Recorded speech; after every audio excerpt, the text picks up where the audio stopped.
जननीं शारदां देवी रामकृष्ण जगद्गुरु পাদপদ্মে ত্বা সিত্বা প্রণমামি মুহুর্মুহু।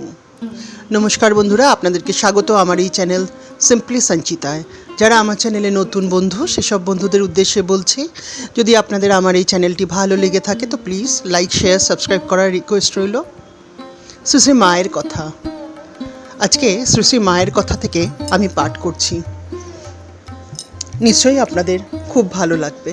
বৈশাখ সংক্রান্তি 1318। আজগিরে প্রণাম করতেই মা বললেন, এসেছো মা? আমি মনে করেছি কি হলো গো, কেন আসে না, এতদিন আসেনি কেন? আমি বললুম, এখানে ছিলাম না মা, বাপের বাড়ি গিয়েছিলাম। মা বললেন, বৌমা সুমতি আসে না কেন, পড়াশোনার চাপে? আমি বললাম, না, ভগ্নিপতি এখানে এসেছিলেন। আমি বললাম, না, ভগ্নিপতি এখানে ছিলেন না। মা বললেন, তা ও তো স্কুলে যাচ্ছে, আচ্ছা ওরা সংসার ধর্ম করে তো?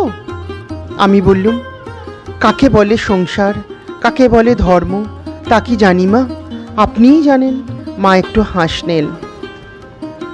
এরপর মা বললেন, কি গরম পড়েছে বলে বাতাস খেতে পাখাখানা হাতে দিয়ে বললেন, আহা, দুটো ভাত খেয়েই ছুটে আসছো, এখন আমার কাছে একটু শো। মাকে নিচে মাদুর পেতে দিয়েছে, তার বিছানায় শুতে সংকুচিত হচ্ছি দেখে বললেন, তাতে কি মা, শো, আমি বলছি শো।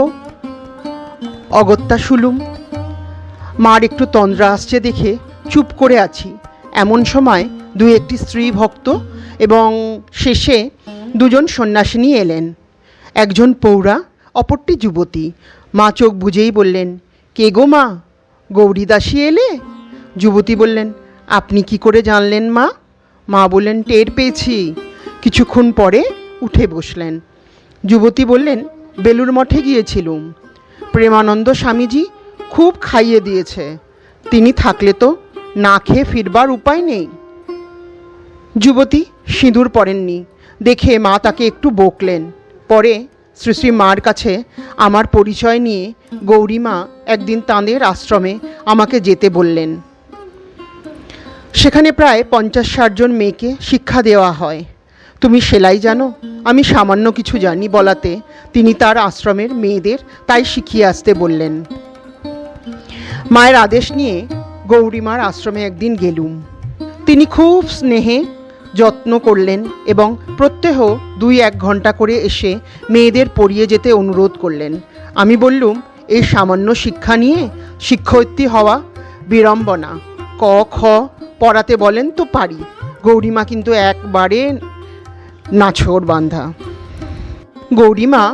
একেবারে নাছোড়। অগত্যা স্বীকৃত হয়ে আসতে হলো।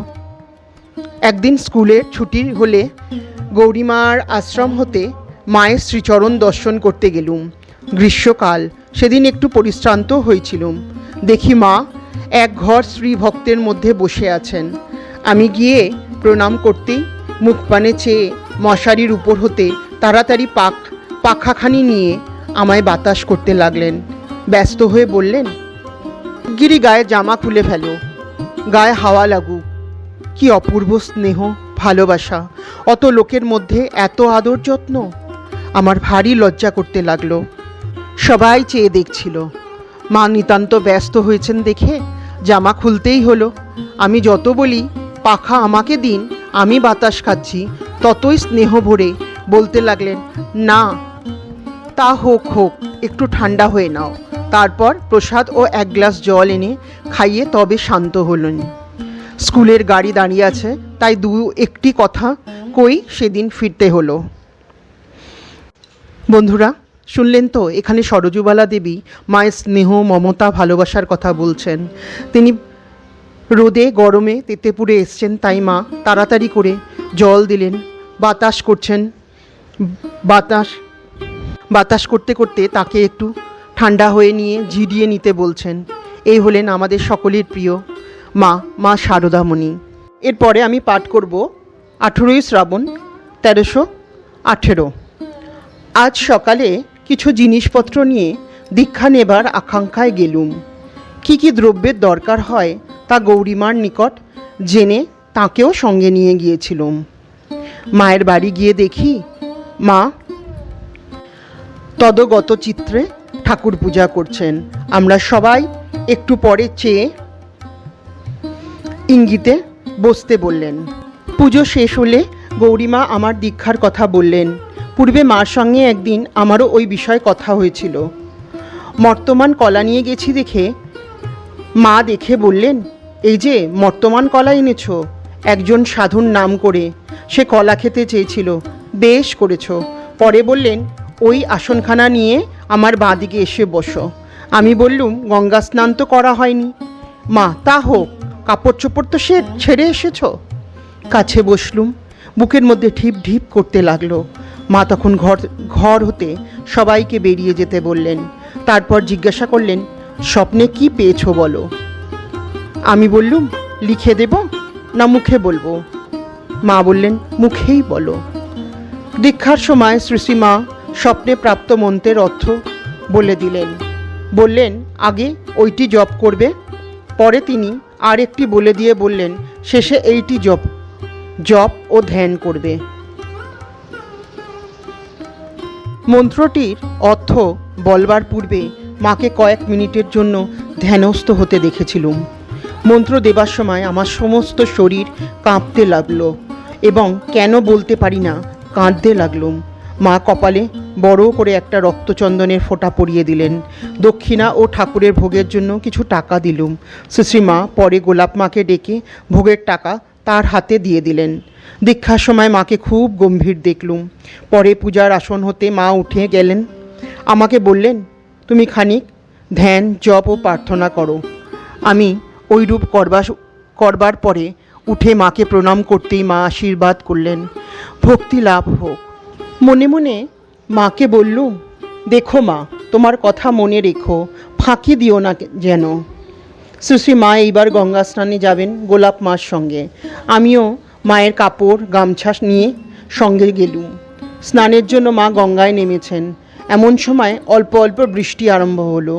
স্নান করে উঠে ঘাটের পাণ্ডা ব্রাহ্মণকে একটি কলা, একটি আম ও একটি পয়সা দিয়ে মা বললেন, ফল আমি দিলুম বটে, কিন্তু দানের ফল তোমার। হায় পাণ্ডা ঠাকুর, জানো না কার হাতের দান আজ পেলে, আর কত বড় কথা শুনলে। কোটি কামনায় জড়িত মানুষ আমরা, ওই দেববাণীর মর্ম কি বুঝব।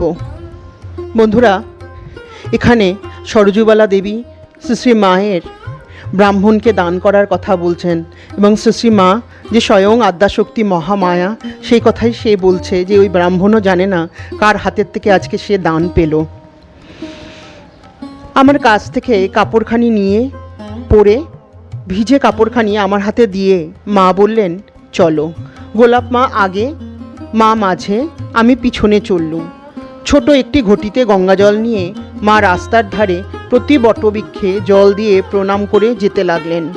মা তখন রাজার ঘাটে স্নান করতেন, কারণ নতুন ঘাট দুর্গাচরণ মুখার্জির ঘাট তখনও হয়নি।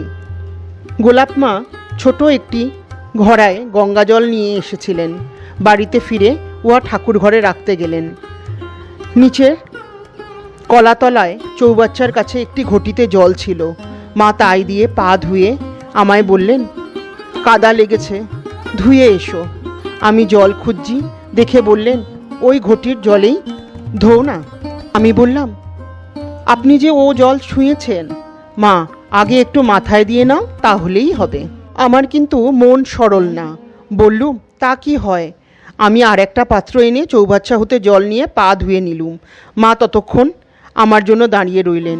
তারপর উপরে গিয়ে ঠাকুরের প্রসাদ দুখানি শালপাতায় সাজিয়ে নিয়ে নিজে একখানি নিলেন এবং আমাকে একখানি দিয়ে কাছে বসে খেতে বললেন। আমি প্রসাদ পাবার পূর্বে মায়ের চরণামৃত পাবার আকাঙ্ক্ষা জানাতে মা বললেন, তবে জ্বালা হতে একটু কলের জল নিয়ে এসো।